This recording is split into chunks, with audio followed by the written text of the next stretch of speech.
Olá, estamos de volta com o programa Mulheres em Ação, com o Dr. Rafael Ferracioli, falando sobre divórcio, a nova lei do divórcio. Dr. Rafael, nós estamos com algumas perguntas aqui dos internautas. A Kelly de Barueri, ela está perguntando o seguinte: doutor, como é possível garantir a segurança dos bens no divórcio? Para se resguardar aí dos seus direitos é procurar um advogado quanto antes. Quando sentiu... Na verdade, todos... no Brasil não se tem esse hábito, mas nos Estados Unidos isso é muito comum. Para tudo se procura um advogado. Aqui não se tem esse hábito. Às vezes o povo brasileiro tem a mania de economizar uma consulta, que às vezes custa muito barato, e depois vai procurar um advogado para tentar resolver algum ato errado que ela fez. Então, qual que é a segurança? Como dar segurança? Consultando um advogado, um profissional de sua escolha, que ele vai te orientar, trazer os problemas, quais são suas pretensões num casamento, para ficar bem claro, tanto numa questão de uma partilha de bens, num divórcio, numa possível sucessão, na morte de um dos cônjuges aí. Então é sempre procurar um advogado e expor o problema, que ele vai dar uma solução aí, como resguardar todos os direitos. Então, doutor Rafael, na realidade é importante procurar um advogado, inclusive antes do casamento. Antes, porque existe um regime legal. Indo num cartório, a pessoa quero casar e vai num cartório, o regime vai ser o da separação parcial de bens. Mas existem muitos outros. Existe a comunhão universal, existe a separação total de bens. Isso tem que ser previamente.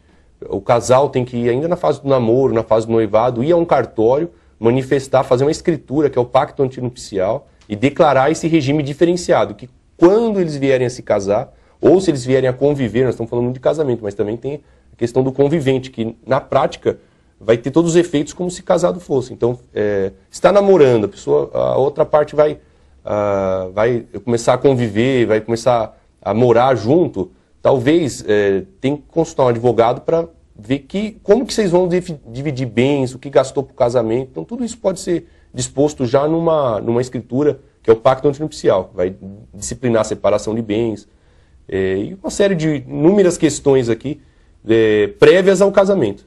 Então, o pacto antinupcial, ele chega a ser um contrato, ele é um contrato.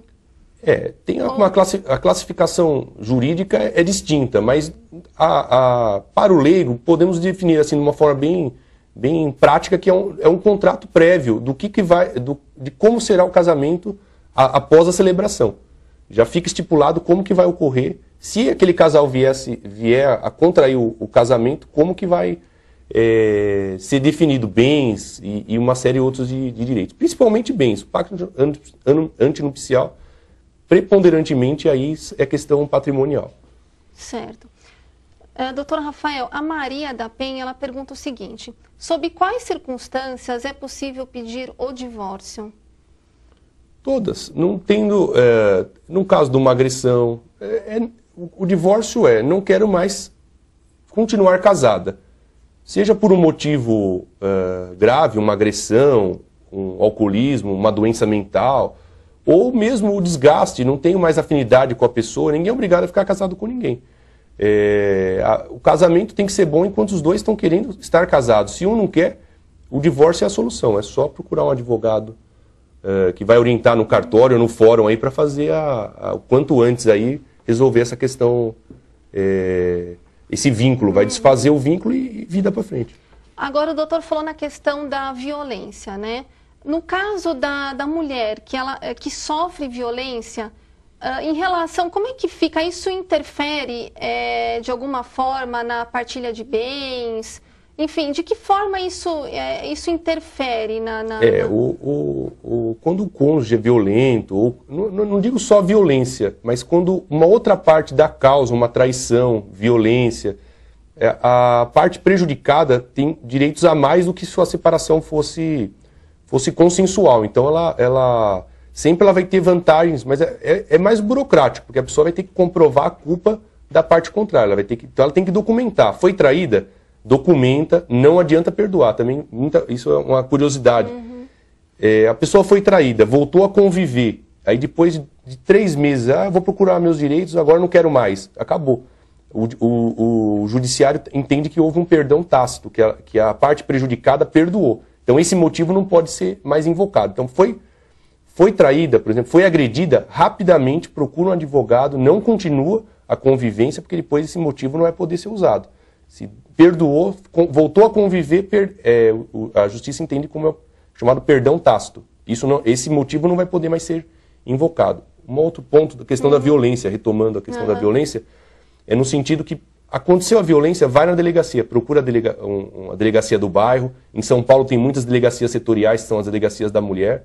Lá, inclusive na delegacia da mulher, 90% são delegados, são escrivãs, sempre um ambiente tranquilo para a mulher expor o problema dela, expor o que aconteceu com ela. E a própria delegada vai fazer uma requisição para o juiz, que são as medidas protetivas da Lei Maria da Penha, e vai fazer com que o agressor, se o juiz assim entender, seja retirado de casa, que o juiz dê uma ordem que o marido fique afastado dela, até resolver a questão. Então, tem esse caminho também, para a delegacia, para questões urgentes, em questões de violência. Agora, um divórcio sem uma questão de traição não é caso para a delegacia. Aí procura o advogado, que o advogado vai saber resolver aí o problema. Certo. Agora, uma coisa que é muito comum, infelizmente, né? A violência doméstica, ela está presente no nosso dia a dia e, infelizmente, ocorre mesmo, em todas as classes, né? Tanto na classe baixa quanto na classe alta, a violência doméstica, ela está aí, né? Agora, eu acredito que quem deva sofrer mais com esse tipo de agressão é aquela mulher que é de classe baixa. Por quê? Porque grande parte dessas mulheres não trabalham, se mantém por conta do trabalho do esposo ou do companheiro, tem filhos e não tem condições de se manter sozinha, se sustentar sozinha ela e os filhos. Porque a partir do momento que ela sai de casa, ela vai levar os filhos, ela não tem como, não tem muitas vezes para onde ir, não tem familiares próximos, ela não vai ter apoio. Então é complicado, né? Nesse caso, muitas mulheres deixam de fazer a queixa de agressão por conta disso, né?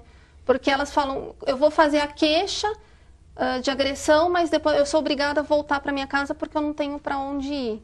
É um problema cultural brasileiro e socioeconômico. Se for ver, o fundo disso aí não é tão jurídico, é mais econômico, social, tudo mais. A mulher tem que pensar o que vale a pena para ela. Se continuar um relacionamento onde ela é xingada, é agredida, os filhos são humilhados por conta de uma... Eu sei que é difícil, porque muitas vezes a mulher deixou de trabalhar por conta do marido que tornou-se o provedor, depois ele tornou-se o provedor agressor.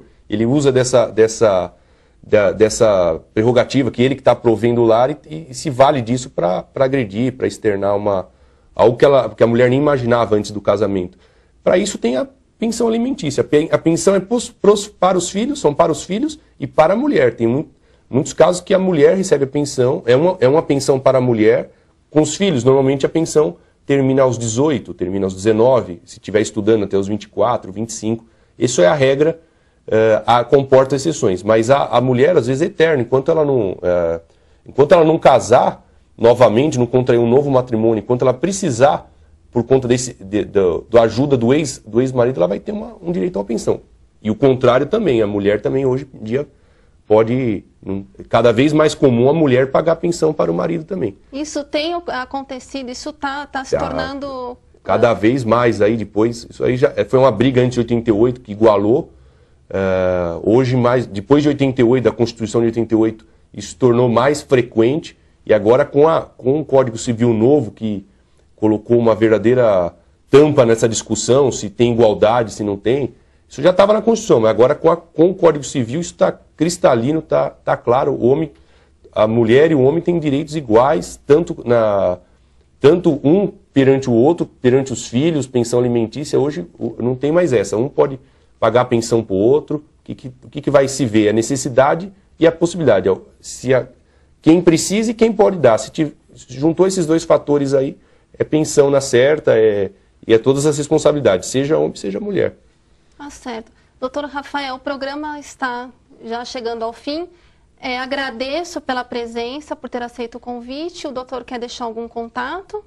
Tem o meu site, muitas informações podem ser obtidas lá, é www.ferraciolileal.adv.br. E tem meu telefone também, 2950-6385. Tá certo, então. O programa Mulheres em Ação de hoje fica por aqui. Até o próximo programa.